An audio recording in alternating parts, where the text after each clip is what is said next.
સુરતની HVK diamond કંપનીને notice ફટકારવામાં આવી છે। HVK કંપનીના રત્ન કલાકારોએ ભાવ વધારાની માંગને લઈ હડતાળ પર ઉતર્યા હતા અને હડતાળ દરમિયાન ડાયમંડ વર્કર યુનિયન દ્વારા વિવિધ જગ્યાએ વિરોધ પ્રદર્શન કરાયું હતું, જેમાં ફરિયાદ પણ કરવામાં આવી હતી, જેમાં લેબર તેમજ ફેક્ટરી ઇન્સ્પેક્ટરને પણ ફરિયાદ કરાઈ હતી। HVK ડાયમંડમાં કંપનીના નિયમની અનુસાર વસ્તુ ના હોવાથી ફેક્ટરી ઇન્સ્પેક્ટરે નોટિસ ફટકારી છે।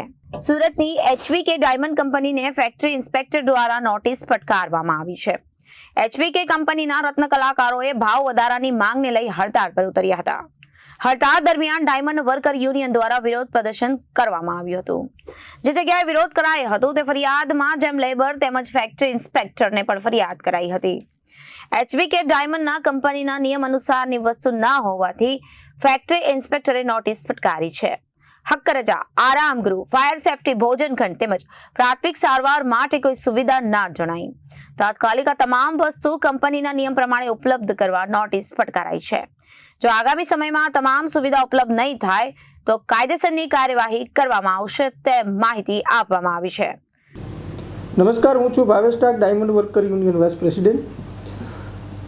થોડા દિવસ પહેલાં HVK ઇન્ટરનેશનલ ડાયમંડ કંપનીની અંદર જે કતારગામમાં આવેલી છે 80 કરતાં વધારે રત્ન કલાકારો હડતાલ ઉપર હતા। ત્યારબાદ લેબર ડિપાર્ટમેન્ટને પણ ફરિયાદ કરવામાં આવી હતી। લેબર ડિપાર્ટમેન્ટ દ્વારા કારણોસર નોટિસ આપી અને કાયદેસરની કાર્યવાહી હાથ ધરેલ છે।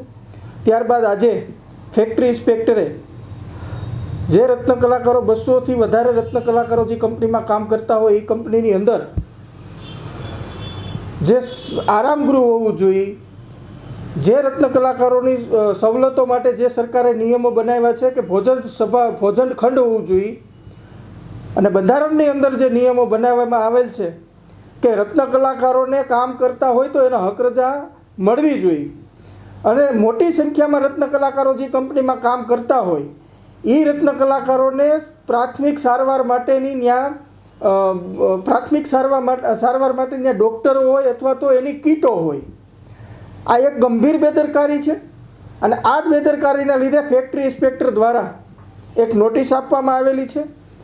હું તમામ ઇન્ડસ્ટ્રીઝના લોકોને કહેવા માગું છું કે જે રત્ન કલાકારોએ આજે સાઇડ વોલ્ટરો જે કંપની છે એ કંપની લેબર કાયદાનું પાલન નથી કરતી, ફેક્ટરી એક્ટનું પાલન નથી કરતી, કારીગરોના સુખ સુવિધાનું અને સલામતીનું ધ્યાન નથી રાખતી, ફાયર સેફટીના જે નિયમો સમજાવવામાં આવતા હોય એના બોર્ડ પણ નથી મારતી, તો સરકારને એટલી જ વિનંતી કરવા માગું છું કે આવી ગંભીર પરિસ્થિતિમાં જો રત્ન કલાકારો કામ કરતા હોય તો આવી કંપની વિરુદ્ધ કડકમાં કડક કાર્યવાહી કરી અને કોર્ટમાં ધસડી જવા જોઈએ અને અમે આવનારા દિવસોની અંદર આ કંપની વિરુદ્ધમાં કોર્ટમાં જશું અને રત્ન કલાકારોના અધિકારો માટે કોર્ટની અંદર પ્રોસિડિંગ કરશું અને કંપનીને કાયદેસરની